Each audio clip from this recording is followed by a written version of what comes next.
Hello, I'm David Rose, and here's a look at some of our top cases featured this weekend on Washington's Most Wanted in partnership with Crime Stoppers. Starting with a really creepy-looking crook.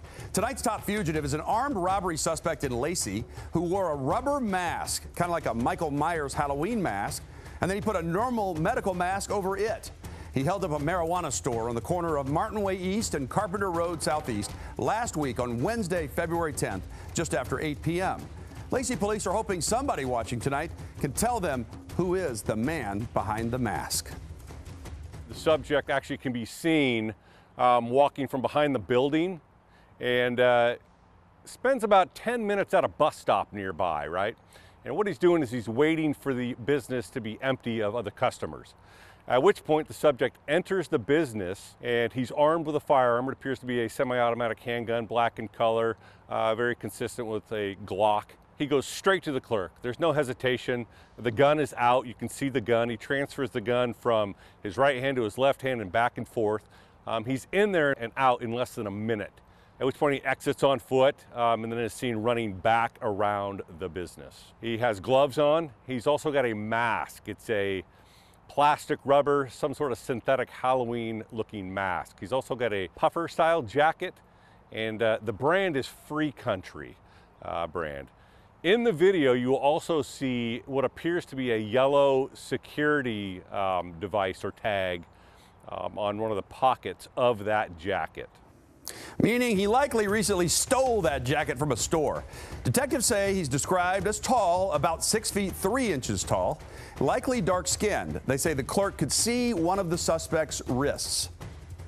We want to catch him really bad. He is obviously a threat to the community, a threat to other businesses. His plan was well thought out. He waited, and then when he went in and committed his crime, he was in a very short period of time and out. Almost appears that this individual may have experience in doing this. So if you recognize anything about this guy, his clothes, or you think you know something that could help Lacey police identify him, submit a tip to Crime Stoppers of the Inland Northwest through the P3 Tips app. You can download it to your cell phone for free or call 1-800-222-TIPS. It's always anonymous, and you will be paid a cash reward of up to $1,000 if you can help identify him. I don't know what's worse in this next case, the fact that the suspects were having sex in the victim's driveway, or that they broke into her house afterwards and burglarized it. Either would leave any homeowner disgusted and feeling violated. So tonight, let's help deputies catch the suspects that I'm naming the Bow Chicka Bow Wow burglars. Take a look at this couple. King County Sheriff's detectives are hoping you can identify them. That woman is wearing a pink watch cap. And here's a really good shot of the guy deputies are trying to find. Take a close look, see if you recognize him. They were driving a black crew cab Nissan pickup truck, either a Titan or Frontier, with a flat black primered hood, a missing front grille, and no license plate. They spent about 30 minutes getting it on in the truck, parked in the driveway of a home in unincorporated Kent in southeast King County on February 7th. When they were done, they then went and broke out a bathroom window. A woman is alerted, the homeowner is alerted by her security cameras, and as she comes home, she passes a distinct black pickup truck exiting her neighborhood. Little did she know that the two suspects inside were the ones who just burglarized her home. Gone are some jewelry and other personal possessions. Well, detectives say the suspects also stole the victim's debit cards and some personal information, so now she's at risk of identity theft. We very much want to know who these folks are. We know burglaries are rarely isolated. If they'll burglarize one house, they certainly will do another. So let's take one more good look at the Bow Chicka Bow Wow burglars and that pickup truck. If you can identify either of them or tell deputies where to find that vehicle, Crime Stoppers of Puget Sound will pay you a cash reward of up to $1,000. Submit a tip right now through the P3 Tips app or call the hotline. A high-risk child predator with devil horns tattooed on his head is on the run tonight. That's Jody Cochran. He's wanted in Spokane County for failing to register as a sex offender. He's classified as a level 3, the worst of the worst. He has the highest risk to reoffend. Cochran was convicted of communicating with a minor for immoral purposes in 2018. The state sex offender registry shows his victim was a 16-year-old girl who was a stranger to him.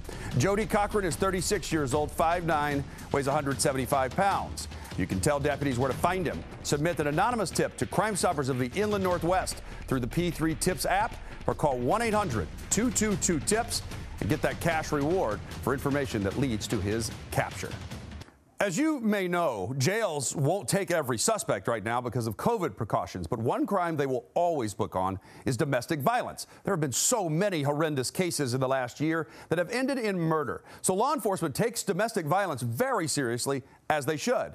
So take a look at this next suspect and see if you can help King County Sheriff's detectives find him. Fernando Gastelum is wanted on charges of assault in the second degree and residential burglary domestic violence. Federal Way police say he didn't have a key to a woman's home, so he broke in while she was gone and then waited for her to return.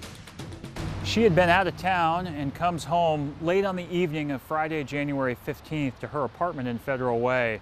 And what she doesn't know is that Fernando, her former boyfriend, is lurking in the corner.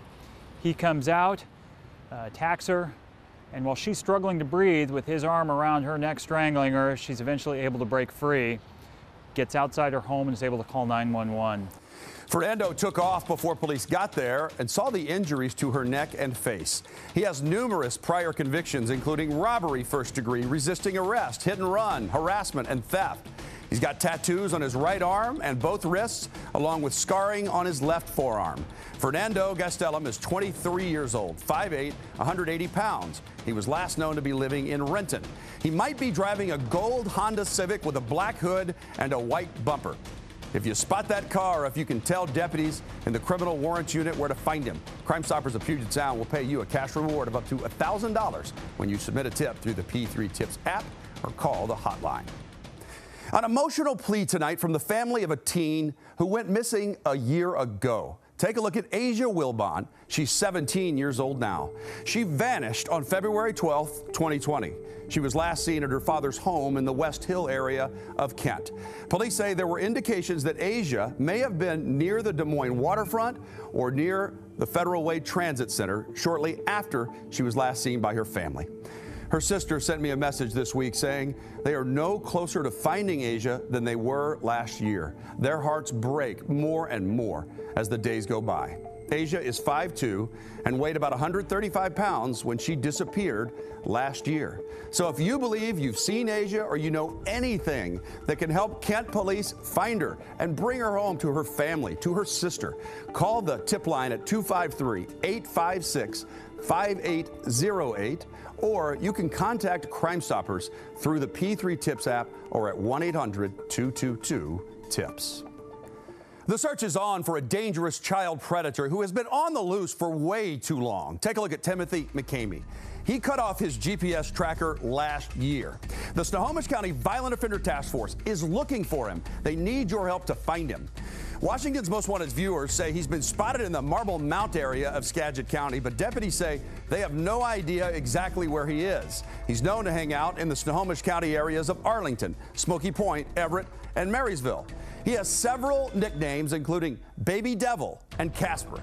He's also been busted for unlawful imprisonment with sexual motivation in 1995. And he's been convicted of failing to register as a sex offender 3 times before. One of his child victims was a 5-year-old girl. Another was an 8-year-old girl he held hostage in a laundry room and ordered to take her clothes off. He was 15 at the time. He also pled guilty to sexually assaulting 12 and 14-year-old girls together in a motel room when he was 18. He was in jail and a judge granted a temporary release order for him on March 30th. He was released with an ankle bracelet, and he has since cut that ankle bracelet off. Timothy McCamey is also known to go by the fake last names Fitzgerald and Fox and the fake first names Greg and Theo. He's 41, 5'11", weighs 197 pounds. He has JLM and 8306 tattooed on his upper right arm and several dots on his upper left arm. So if you spot him, call 911 immediately. If you can tell deputies how to find him, where he might be staying, any information at all, submit that to Crime Stoppers anonymously and you'll get a cash reward of up to $1,000 when they catch him. An assault suspect was taken into custody this week after a pursuit ended in a standoff at a home near Auburn. These are photos from the scene on Southeast Auburn Black Diamond Road. This was Tuesday, where King County's crisis negotiation team was able to convince him to surrender. And with the extra stress that so many people are feeling right now, their call-outs skyrocketed last year to 58, almost double from 2019. Their focus is on de-escalation, so they train for situations exactly like the one that unfolded near Auburn. Inside this mobile operations vehicle TAC is ready to move armor. is everything King County's crisis negotiation team needs to communicate. Right. Multiple cars. In volatile situations. We currently have patrol outside of the house hailing. Once a month, they run a full training scenario. Copy, we're briefing now with that too. Complete with built-in challenges and surprises. What they're dealing with is a barricaded armed suspect that conducted a robbery at a local business, got in a pursuit with deputies, was able to get away, and then got to the residence. That's Deputy Joseph Winters. He's one of 2 team leaders on the crisis negotiation team. CNT and TAC 30 deploy together. While the TAC 30 SWAT officers secure the perimeter, the 8 deputies on the CNT start gathering intelligence. The goal of both teams is to take a fast-moving situation and slow it down, using time and de-escalation to resolve the situation peacefully. We've been on call-outs for 6, 7, 8 hours, negotiating, trying different things. General rule of thumb is don't lie. Just like in a real situation, the deputies have to start from scratch, gathering information. The car is there. It does have damage consistent with everything else that we've seen. I don't know what you're talking about. What they don't know yet is that the suspect is in the home, You've heard from me that she's fine. holding his girlfriend hostage. Chelsea, say something. Her name is Chelsea. It's right here, Chelsea. And the 2 people that are associated are Jared and Matthew. One of them might be our suspects. We're not sure. No. The roles are acted out by members of the Sheriff's Department. We have asked questions like, A, is he currently there and are you not safe? You can just say yes, stuff like that. She's not giving us anything. The most important thing is to keep them talking, because while hostage situations like this one are rare, they do happen. Last February, a man took 4 people hostage and barricaded himself in a home in Issaquah. Me and another teammate were in that house. They freed the hostages, but the suspect just refused to speak with them and was later found dead in the house. These are human beings that we're dealing with. These are loved ones. This is your sons, daughters, wives, husbands. So for us, this is just, it's real. It may be people who are hurting, dealing with mental illness, drugs or alcohol, or just anger over a situation. And our goal is to get these individuals to see there is a light at the end of the tunnel and that there is hope. So every time the team responds, Susie Kroll is there too. She's a licensed mental health professional who works for Redmond PD. The most surprising thing that I tell people when they find out that somebody like me exists is I hear people say it's about time.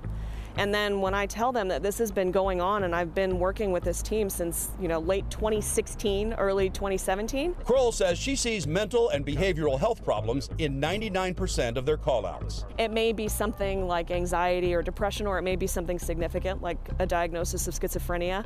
But for me, they play into every call. Her assessments help the negotiator build a rapport with the barricaded suspect. And we don't know that he's not sitting there with a gun at her head saying, say this, make him go away. The woman in this scenario continued to refuse to cooperate. So they had me take a turn in the negotiator's chair. Chelsea, this is how you doing? If you just come out and talk to us for a moment, everybody will clear out. But before I could make much progress, there was a new voice on the line. Everybody that's in here is fine. You've already did more damage than anybody else around here. My name is David Rose. If I just knew who I'm talking to, it might help me be able to diffuse the situation, get some of the folks out of here and start drawing this thing down. Okay, so my name's Matt. Thank you, Matt. Now the deputies know who they're dealing with. They have to assess his state of mind. There's not just the behaviors that the victim or the suspect or the barricaded person is displaying, but really also the psychology of the situation and what a crisis does to a human being just in general. Her evaluations can help guide the negotiations and convince people in crisis that they are there to keep them safe. And remember those built-in surprises I mentioned? Why don't you just come on out and surrender? Everything will end peacefully. It worked. Put your hands behind your head. The suspect voluntarily surrendered, which is the ultimate goal, to get them the help they need. There's a lot of technology here. There's a lot of knowledge, a lot of expertise, but all of it is here to save somebody. So when we're able to accomplish that, absolutely, we're happy, we're proud, and hope that we can do that each and every time we're called out. Well, those are some of the cases featured on Washington's Most Wanted. To join me for the rest, I'll see you tonight at 11 o'clock on Q13 Fox. Saturday night at 9:30 on Joe TV and 10:30 on Q13 Fox. Also airs at 10:30 on Fox stations in Spokane, Tri-Cities, and Yakima. Let's make sure these criminals have nowhere left to hide.